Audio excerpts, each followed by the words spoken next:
The following episode of Crusade for Myth Drannor is adapted from the Raiders of Galath's Roost by Skip Williams, published in Dungeon Magazine number 87. Leaving the halfling village of Honeypuddle, our heroes, the dwarf Massul, elves Túrendil and Rilnasse, and halfling Jynx, make their way along the Moonsea Ride, walking into a Schadenfurt a 10-day later. They find that to the outside world no extra time passed during their time loop in Honeypuddle, but it is not a peaceful homecoming. Mistledale has faced increased raids from marauding drow of late, and the riders have found chasing them in the darkness futile, but rumor has it that the drow are using the abandoned keep of Galath's Roost near the town of Glynn to stage their raids.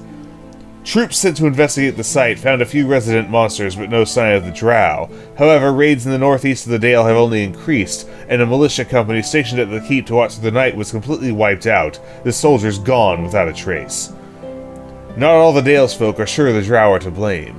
Until now, raids were sporadic and on moonless nights within a half-night's march to the forest. Now the raids occur more often and on moonlit nights, with some of the raiders mounted. With the Riders of Mistledale offering a bounty for the raiders of 100 gold coins alive or 25 dead, and the possibility that the drow are behind it prompting the emblem of Osandira to loudly insist in Túrendil's head that they sat at it once, noting that the keep is built over a ruined site of old Cormanthor, the party needs little convincing to investigate the roost. Reaching Glynn without incident, the group sets out through the forest toward the ruins of Galath's Roost in the morning. Setting to examining the area, Túrendil discovers reddish stains marking the ground on the path. Looking closely at the elf's find, Massul determines that the substance is dried red wine.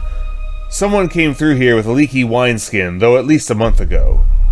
Moving around the side of the castle, Jynx finds the tracks of at least half a dozen horses, several days old. Rilnasse begins following the wine spill and discovers that it follows the horse tracks around the ruin. The ranger begins following the trail as it leads around the keep towards the hills behind the old fortification. In the distance, a kettle of vultures circles. Around the other side of the castle, the curious halfling snoops amidst the brambles and brush that have taken over the moat and grounds beyond the walls, finding several unearthed graves. The halfling disturbs a den of earless panther-like beasts which emerge from the bramble. With hideous ear-piercing shrieks, the monster's musculature pulls their skin away from their face, frightening Jynx. Uncertain of exactly what creatures they face, but recognizing an aggressive territorial stance from the beasts, the spread-out party doubles back towards the disturbing but unmistakable noise.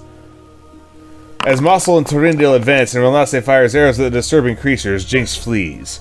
Túrendil advises that backing away may be the correct tactical choice. As Túrendil makes a hasty retreat, driven back by the panther-like monster's eerie ability, Massul joins him and Elven is sent to guard the devotee of Corellon. Jynx continues along the west side of the castle, while Massul, Túrendil, and Rilnasse skirt the eastern wall of the roost, meeting up with their halfling ally. Up a hill to the south, buzzards still circle. Noting a sizable sinkhole for later investigation, the four make their way up the hill. Upon the hill, many tracks of both hoof and boot have left their impression upon the earth, leaving it nearly bare in one spot where they suspiciously cease abruptly. Jynx begins picking through the litter and detritus that seem to have accumulated on the ground here. Torch stubs, broken arrows, a handful of copper coins. Rilnasse takes closer investigation, noting a single point where the foot and hoof prints simply cease. Spreading her search out, the ranger discovers something curious. Several circles of turf have been cut away and then replaced, concealing used fire pits and buried trash. Refuse and scraps. Furthermore, several natural-looking piles of leaves reveal themselves to have been used as sleeping spots. It takes little searching for the party to discover what lies a little further south, the vultures circling above. 3 graves, 2 exhumed and 1 yet undisturbed. A combination of investigation and healer's knowledge reveals that these are elven skeletons of some kind and died in acts of violence, only to be later dug up by whatever has gnawed upon these bones. Túrendil, Massul, and Rilnasse undertake the gruesome task of exhuming the remaining grave. Through the effort of unearthing the body and a quick check of the deceased, the three are able to determine that these are slain drow. Gashes and cuts from brutal sword and axe work upon the exhumed corpse mark its cause of death as the same as those that took the exposed skeletons. A startled cry alerts the three huddled over the body that Jynx has wandered off during the bore of the dig and has found himself in trouble. Sharp senses determine that the shriek of peril came from the direction of the sinkhole, over the hill and stand of trees to the east. The party wastes no time. Túrendil and Massul both sprint towards the sound, Rilnasse following up behind, slightly slowed by the hill and her limp, but the sounds of struggle cease before they reach the hole. Túrendil sees immediately what happened. The edge of the hole is unstable and collapsed under Jynx's weight, and would do similar to the larger and heavier companions. Rilnasse probes the edge of the sinkhole with Barrowmist's best 10-foot pole, discovering that the northern edge is more solid. Wasting no time, Massul and Túrendil rig a rope to climb down. Peering over the edge, Massul sees, to his horror, Jynx's limp form wrapped up in a vine, illuminated by the midday sun filtering through the sinkhole. Recognizing it as something like the vine blight the party fought in the Darkwood, he also realizes that his friend does not appear to be breathing. Flying into a rage, the berserker bellows for Túrendil to lower him down. The elf complies, and Massul wastes no time in unlimbering his sword and, releasing the rope, taking a two-handed swipe at the plant monster. Put out by the dwarf's sudden, reckless charge, Rill curses his recklessness and runs over to take the rope from Túrendil as Túrendil blesses his armor and jumps down the sinkhole, sliding down his silken rope as the ranger strains to hold his weight. Shouting curses and oaths, Massul continues striking at the assassin vine while it lashes back at him, reacting to the damage he had inflicted, but it fails to gain a hold on him. Calling upon the blessing of Corellon, Túrendil struggles to gain leverage with his sword as the plants around the hole grasp at his arms. Rilnasse ties off the rope to a nearby tree and moves to the edge of the sinkhole so she can shoot at their adversary. The vine lashes at Túrendil as the warpriest calls on Corellon's protection and continues to attack.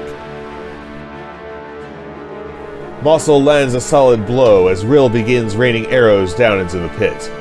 Túrendil calls upon the Seldarine one final time to empower Nephilium, before severing the vine's main stem with a crosswise slash. The assassin vine shudders as the last of its life leaves it, and the plants nearby loosen their hold on those in the hole. The grotto falls silent. Massul checks Jynx, the soft light shining down the hole on the now deceased halfling, and lets out an anguished cry. The realization that the halfling has met their end grips the three. After a long moment, Túrendil suggests a quick trip to Honeypuddle. Perhaps Cirillale can still be found there for aid, or at least Jynx can be laid to rest with their people.